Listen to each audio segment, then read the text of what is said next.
যারা বলছেন এই কারণে লাইভ স্ট্রিম করা হলো না, কারণ রেকর্ডেড ভিডিও যদি পরে দেওয়া হয় তাহলে এডিট করা সুবিধাজনক হবে। যারা এই প্রোপাগান্ডা থিওরিটা ফেলাচ্ছেন তাদের আমি উত্তর দিচ্ছি, আমার কাছে উত্তর রয়েছে। তবে তার আগে সবার প্রথম সরকারের তরফ থেকে ডাক্তারদের কাছে একটা মেল গেল, আন্দোলনরত ডাক্তারদের কাছে। সেখানে উল্লেখ করা হলো স্যার বলে। জুনিয়র ডাক্তারদের তরফ থেকে বলা হলো কি, এই স্যার সম্বোধনটায় তারা অসম্মানিত হয়েছেন। কেন? কারণ প্রচুর মহিলা ডাক্তারও তাদের সাথে আন্দোলনে আছে, তাই ম্যাডামও উল্লেখ করা উচিত ছিল। এই ক্ষুদ্র কারণটার জন্য প্রথম চিঠিটা রিজেক্টেড হলো। যাই হোক, পরবর্তীকালে আবার সরকারের তরফ থেকে চিঠি এলো এবং সেই চিঠিতে স্পষ্টভাবে রেসপেক্টেড ডক্টরস বলে উল্লেখ করা হলো এবং করে তাদেরকে বলা হলো যে আপনারা 10জন ডেলিগেট নিয়ে 10জন ডেলিগেটের টিম নিয়ে, ডেলিগেটসদের টিম নিয়ে আপনারা নবান্নে আসুন, হায়ার অথরিটি আপনাদের সাথে বৈঠক করতে রাজি আছে। আবার ডাক্তাররা পাল্টা চিঠি দিলেন, পাল্টা চিঠি দিয়ে বললেন যে না, চিঠির বয়ান ঠিক আছে, এবার হয়তো এই জন্য ডাক্তাররা হয়তো কিছু বললেন না, কিন্তু এবার ডাক্তাররা বললেন আমাদের 3টে শর্ত আছে। কি? প্রথম শর্ত যে 10 জনের ডেলিগেটে হবে না, আমাদের 26 জন দরকার, তার নিচে হবে না। 2 নম্বর মুখ্যমন্ত্রীকে প্রেজেন্ট থাকতে হবে। 3 নম্বর শর্ত লাইভ স্ট্রিমিং করতে হবে। আবার সরকার পাল্টা চিঠি পাঠালো, পাঠিয়ে বলল 10 জনেরটাকে আপনাদের বাড়িয়ে 15 জন করা হয়েছে, কিন্তু অনধিক 15 জন আপনারা আসুন এবং মুখ্যমন্ত্রী স্বয়ং প্রেজেন্ট থাকবেন, এটা উল্লেখ করা হলো। কিন্তু ওখানে উল্লেখ করা রইল যে লাইভ স্ট্রিম কিন্তু করা সম্ভবপর হবে না। এটার পরে ডাক্তাররা সিদ্ধান্ত নিলেন তারা নবান্নে যাবেন।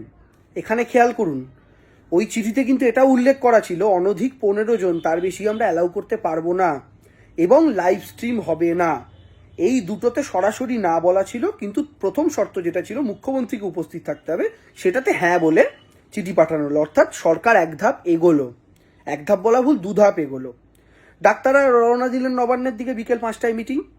কিন্তু ডাক্তাররা যখন রওনা দিয়েছিলেন তাদের কাছে কিন্তু অলরেডি সরকারের চিঠিটা ছিল যে 15 জনের বেশি প্রেজেন্ট থাকতে পারবে না এবং লাইভ স্ট্রিম হবে না। ডাক্তাররা ওখানে গেলেন 30 জন নিয়ে, না 30 জন না 34 জন নিয়ে। অর্থাৎ তারা যে 30 জনের, তারা 26 জনের যে দাবি করেছিলেন যেতে দিতে হবে, সেই 26-এর থেকেও 27, 28, 29, 30, 31, 32, 33, 34 আরো 8 জন বেশি নিয়ে তারা গেলেন। যেখানে সরকার 15-র বেশি অ্যালাউ করছে না, তাদের দাবি ছিল 26, সেই 26কে ছাপিয়ে তারা 34 জন নিয়ে গেলেন। সরকার সেই মুহূর্তে কি বলতে পারতো যে আমাদের কাগজে কলমে আমরা যে বলেছি 15 জন, তার বাইরে আমরা অ্যালাউ করতে পারবো না। কিন্তু সরকার কিন্তু আবার মাথা ঝোঁকালো, আবার নমনীয় হলো, আবার সরকার আরো এক ধাপ এগোলো, 3য় ধাপ এগোলো। ঠিক আছে, আপনারা 30 জনই নিয়ে আসুন। কিন্তু ডাক্তাররা তখন বলল লাইভ স্ট্রিম করতে হবে। সরকার বলল আমরা তো চিঠিতেই লিখে দিয়েছি লাইভ স্ট্রিম করতে পারবো না। ডাক্তাররা তখন ওখানে জিবি মিটিং করলো। জিবি মিটিং করে ডাক্তাররা টাইম কাটাচ্ছেন, আলোচনা করছেন। ততক্ষণে কিন্তু মুখ্যমন্ত্রী 5টায় টাইম দিয়েছিলেন, 5টা থেকে মুখ্যমন্ত্রী সভাঘরে বসে আছেন। ডাক্তার এসে পৌঁছেছেন 5:30টায়। মুখ্যমন্ত্রী 7টা অবধি অপেক্ষা করলেন, 2 ঘন্টা। ততক্ষণ ডাক্তারদের জিবি মিটিং চললো। ডাক্তাররা বললো লাইভ স্ট্রিম না হলে আমরা যাব না। মুখ্যমন্ত্রী 2 ঘন্টা করে 3 দিন অপেক্ষা করেছেন, 6 ঘন্টা। কে? কোনো এলিতেলি নেতা নয়, রাজ্যের প্রশাসনিক প্রধান, চিফ মিনিস্টার, রাজ্যের 215টা বিধানসভা কেন্দ্রের মানুষ যাকে জিতিয়েছেন, রাজ্যের 29টা লোকসভার মানুষ যাকে জিতিয়েছেন, প্রায় 50% কাছাকাছি বিপুল মানুষের সমর্থন নিয়ে যিনি মুখ্যমন্ত্রী, হাওয়ায় হাওয়ায় নন, তিনি 2 ঘন্টা করে অপেক্ষা করলেন, 3 দিন 6 ঘন্টা। ভারতবর্ষের আর কোনো মুখ্যমন্ত্রী নজির দেখাতে পারবেন? 1983 সালে জ্যোতি বসু, যে সিপিএম এর লোকেরা লাফাচ্ছেন জেনে রাখুন, এই এনআরএস এই জুনিয়র ডাক্তারদের আন্দোলন হয়েছিল। জ্যোতি বসু পিটিয়ে তুলেছিলেন তাদেরকে। কাকে দিয়ে? পুলিশকে দিয়ে পিটিয়ে তুলেছিলেন। আজকে সেই সিপিএম মুখ্যমন্ত্রীর সমালোচনা করছেন মমতা বন্দ্যোপাধ্যায়। আর যে বিজেপিরা বলছেন তাদেরকে বলি, এই জুনিয়র ডাক্তাররা যখন ধর্ণা দিচ্ছিল, যখন আন্দোলন করছিল, যোগী আদিত্যনাথের উত্তরপ্রদেশের সরকার এসমা লাগু করেছিল, অর্থাৎ এসেনশিয়াল সার্ভিস অ্যাক্ট। এসমা লাগু করে এই ডাক্তারদের লাঠির প্রহার তো করেই ছিল, প্লাস এদের বিরুদ্ধে শাস্তিমূলক অ্যাকশনও নিয়েছিল। তাই বিজেপি সিপিএম এর অন্তত এই নির্দিষ্ট বিষয় নিয়ে মুখ খোলার মতো কোনো রকমের জায়গা নেই। হলো, ডাক্তারদের জিবি মিটিং চললো। জিবি মিটিংয়ে সে ডাক্তাররা বললো লাইভ টেলিকাস্ট না হলে আমরা উপস্থিত থাকতে পারবো না। এখন আমার প্রশ্ন, আমি কিন্তু উত্তরটা দেবো, প্রথম যে কথাটা বলেছি একটু অপেক্ষা করবেন। এখন আমার প্রশ্ন, যে ডাক্তাররা লাইভ টেলিকাস্ট না হলে উপস্থিত থাকতে পারবো না বললো, আমার তাদের কাছে স্ট্রেট কোশ্চেন, তাহলে ঢংটা করলেন কেন? নাটকটা আপনারা করলেন কেন? সেফ ড্রামাটা? আপনাদের কাছে তো কাগজে স্পষ্ট লেখা ছিল যে লাইভ স্ট্রিম হবে না। সরকারের তরফ থেকে সেটাই ছিল লেটেস্ট পেপার টুয়ার্ডস ইউ। আপনাদের তরফে যাওয়া সরকারের তরফ থেকে ওটাই লাস্ট পেপার। সেই পেপারটা যাওয়ার পরেও আপনারা তাহলে এলেন কেন নবান্নে? যদি লাইভ স্ট্রিম ছাড়া আপনারা রাজি হবেনই না, তাহলে নবান্নের সামনে আসারই দরকার ছিল না, কারণ সরকার তো কাগজে কলমে আগেই আপনাদের বলে দিয়েছিল ওটা হবে না। এবার আমি আসি, এই গোটা ঘটনাটায় কি বোঝা গেল তাহলে? সরকার 3টে ধাপ এগোলো, জুনিয়র ডাক্তাররা কিন্তু 1 ধাপও এগোলেন না। সরকার পরপর শর্ত মেনে নিল, জুনিয়র ডাক্তাররা কোনো ইস্যুতে কম্প্রোমাইজ করার চেষ্টা করলেন না। এখন আপনি বলবেন এটা কি সরকারের জেদ যে লাইভ স্ট্রিম করবো না? কারণ এই সরকারই তো 2019-এ এনআরএস এর জুনিয়র ডাক্তারদের নিয়ে যখন বসেছিল তখন লাইভ স্ট্রিম করেছিল, এরা না বলতেই করেছিল। তাহলে এবার করলো না কেন? এবার করলো না কারণ এই এনআরএস এর বিষয়টা তখন আদালতে বিচারাধীন ছিল না, এই বিষয়টা আদালতে বিচারাধীন। এখন আপনি বলবেন আদালতে বিচারাধীন তাতে কি? আদালতে বিচারাধীন অনেক বিষয় নিয়েও তো আলোচনা হয় না। যেখানে সরকারের প্রশাসনিক প্রধান উপস্থিত, সেখানে ধরুন 30 জন ডাক্তার উপস্থিত আছেন, তারা এমন কোনো শব্দ বা এমন কোনো কথা ব্যবহার করলেন যে বিষয়টা ইতিমধ্যেই তদন্তে চলছে, ইতিমধ্যে সুপ্রিম কোর্টের তত্ত্বাবধানে আছে, এবং যে বিষয়গুলো নিয়ে পাবলিকলি লিগালি আলোচনা করা যায় না, সেটা কিন্তু তখন কেস খেয়ে যাবেন মুখ্যমন্ত্রী, কেস খেয়ে যাবেন রাজ্যের প্রশাসনিক প্রধান হিসাবে, যে আপনি একজন রাজ্যের স্টেট হিসাবে মিটিংটা অ্যারেঞ্জ করিয়েছেন। ফলে সেই মিটিংয়ে যদি কেউ এমন কোনো কথা বলে যেটা তদন্ত প্রক্রিয়া সাবজুডিস ম্যাটার চলাকালীন বলা যায় না, তাহলে কেস খাবে রাজ্য সরকার। তাই রাজ্য সরকার এই নির্দিষ্ট লাইভ স্ট্রিমটা করতে পারবে না। কারণ লাইভ স্ট্রিমে কেউ যদি কিছু বলে ফেলে, কেউ ধরুন ভিকটিমের নাম উচ্চারণ করে ফেললো, কেউ এমন কিছু বলে ফেললো যেটা করা যায় না, সেটা কিন্তু আর ব্যাক ট্র্যাক করা সম্ভবপর হবে না। কিংবা এমন কোনো নির্দিষ্ট বিষয়, রেপ সংক্রান্ত, তথ্য সংক্রান্ত, পোস্টমর্টেম সংক্রান্ত এমন কিছু আলোচনা যেগুলো সুপ্রিম কোর্টের কাছে হয়তো মুখ বন্ধ খামে সিবিআই জমা দিয়েছে বা রাজ্য সরকার জমা দিয়েছে, সেই ব্যাপারগুলো আলোচনার টেবিলে প্রকাশ্যে জনসমক্ষে আসতে পারে না। আসতে পারে না বলেই সিবিআই প্রকাশ্য কাগজে নয়, মুখ বন্ধ খামে সুপ্রিম কোর্টে জমা দেয়। রাজ্য সরকারও মুখ বন্ধ খামে তদন্তের অগ্রগতি রিপোর্ট জমা দেয়। তাহলে আপনি প্রশ্ন করুন কেন মুখ বন্ধ খামে জমা দিচ্ছেন? ওপেন করুন, নিশ্চয়ই কিছু কারণ থাকে। এবার আপনাদের বক্তব্য হচ্ছে, মানে আপনাদের বলতে যে সিপিএম এর একটা অংশ বলার চেষ্টা করছে যে এটা করার কারণ হচ্ছে যে লাইভ স্ট্রিম হলে সেটা তো এডিট করা যাবে না, তাই সরকার রেকর্ডেড ভিডিও বলছে যেন এডিট করা যায়। কি বোকা বোকা কথা!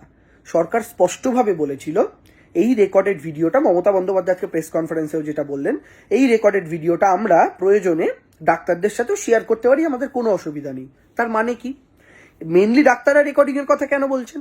রেকর্ডিং এর মূল কারণ হচ্ছে যে আলোচনা হবে পরে যেন সরকার অস্বীকার না করতে পারে যে আমরা এই কথা তো বলিনি। সেই কারণেই তো মেনলি লাইভ স্ট্রিমের কথা বলা হয়েছিল। এই ইস্যুটা কিন্তু এক্ষেত্রে অ্যাড্রেস হয়ে যাচ্ছে। কিভাবে অ্যাড্রেস হয়ে যাচ্ছে? রেকর্ডেড ভিডিওটা রেকর্ডিং করে সরকারের কাছে 1 কপি রইল, 1 কপি আন্দোলনকারীদের কাছে দিয়ে দেওয়া হলো। আন্দোলনকারীরা সেই কপিটা নিয়ে যথারীতি বাড়ি ফিরলেন। সরকার এবং আন্দোলনকারী প্রেস কনফারেন্স করে যা বলার বললেন, এবার তারা এই কপিটা নিয়ে বাড়ি এলেন অথবা আরজি করে ফিরলেন, যেখানেই যার ফেরার ফিরলেন। ফিরে তারা ওই কপিটা চালিয়ে দেখলেন। তখনই তারা নিশ্চয়ই ফিরেই চালিয়ে দেখবেন ওটা 24 ঘন্টার মধ্যে বা 48 ঘন্টার মধ্যে। তারা চালিয়ে যদি দেখেন যে ওইখানে কোনো অংশ এডিটেড, তাদের এমন কোনো কথা যেটা তারা বলেছেন সেই বক্তব্যের উল্লেখ নেই, সেই মুহূর্তে তো তারা প্রেস কনফারেন্স করে বলতে পারবেন এই দেখুন সরকার আমাদের ভিডিও এডিট করেছে। 2 দিনের মধ্যে বলতে পারবেন, 2 বছর ওয়েট করতে হতো না তো তার জন্য সরকার কবে কোনো ঘটনা ঘটবে, সরকার কবে অস্বীকার করবে আমরা এটা বলিনি, অতদিন তো ওয়েট করতে হতো না। আপনি 24 ঘন্টার মধ্যে ফেরত এসেই ক্লিপিংটা চেক করতেন, চেক করে দেখে নিতেন যে যে আলোচনাগুলো হয়েছে সবকটা আছে কিনা, কোনো এডিটেড আছে কিনা। যদি এডিটেড থাকতো সরাসরি আপনারা প্রেসের সামনে এসে বলতেন সরকার আমাদের বক্তব্য এডিট করে পাঠিয়েছে, আমরা যে কথাগুলো বলেছিলাম সবকটা পয়েন্ট এখানে তোলা নেই। সেই মুহূর্তে দুধ কা দুধ পানি কা পানি হয়ে যেত। অর্থাৎ লাইভ স্ট্রিম আর রেকর্ডিংয়ে এক্ষেত্রে সেই পারপাসটা সলভ হতো দুটো ক্ষেত্রেই, যেটা আপনারা বলতে চাইছিলেন। অর্থাৎ সরকার যেন পরবর্তীকালে আপনাদের কথায় সকল পাল্টি খেতে না পারে। কিন্তু আপনারা কি করলেন? এই লাইভ স্ট্রিমের অছিলায় সুপ্রিম কোর্টের তত্ত্বাবধানে থাকা একটা মামলা, যেটা নিয়ে সরকার পারে না লাইভ স্ট্রিম করতে, সেই ছুতোকে, একটা অছিলাকে ছুতো করে শুধুমাত্র গরিব মানুষগুলোকে আপনারা বিপদের মুখে ফেললেন। এবার কি হবে? কারা ট্রিটমেন্ট পাবেন? আজকে আমার ভিডিওটা যারা দেখছেন, আন্দোলনের জন্য অনেক বড় বড় কথা বলছেন, আপনারা আমার কজনের বাড়িতে আমাদের বাবা মা বা বাড়ির কেউ অসুস্থ হলে আমরা প্রাইভেট নার্সিংহোমে ট্রিটমেন্ট করাতে পারবো বলুন তো? 1-2টো টেস্ট বড় জোর প্রাইভেট থেকে করাতে পারি। আমি খুব জোর হলে আমার ক্যাপাসিটি অনুযায়ী 15-20 হাজার টাকার একটা পরীক্ষা প্রাইভেট থেকে করাতে পারি। কিন্তু আমাকে যদি আমার বাড়ির কাউকে হসপিটালাইজ করতে হয়, আমি প্রাইভেটের চিকিৎসা করাতে পারবো না, আমাকে সরকারিতেই করতে হবে। আমার সেই ফাইন্যান্সিয়াল ক্যাপাসিটি নেই, এবং আমার বিশ্বাস আমার এই ভিডিও যারা দেখছেন তাদের অধিকাংশ পারবেন না। এইভাবে কিন্তু অনেকজন মানুষ মারা গিয়েছেন।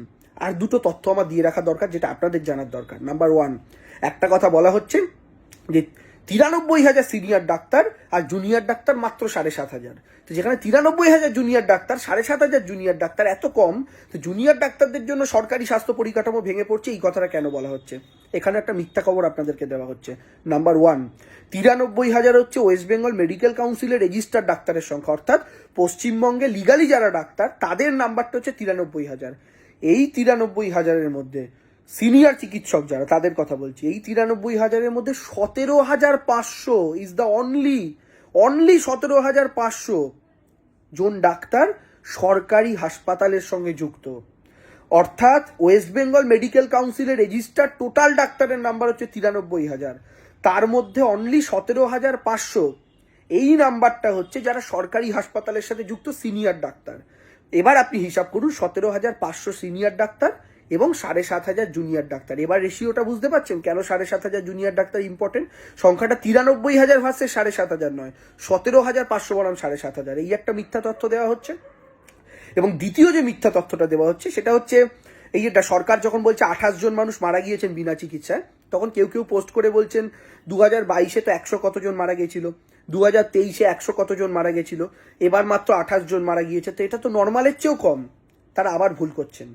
সরকার এই যে 28 জনের তথ্যটা দিচ্ছে, এটা টোটাল মৃত্যু নয়, এটা হচ্ছে শুধুমাত্র চিকিৎসার গাফিল্যতিতে বা চিকিৎসা না পেয়ে মারা যাওয়া মানুষের সংখ্যা 28।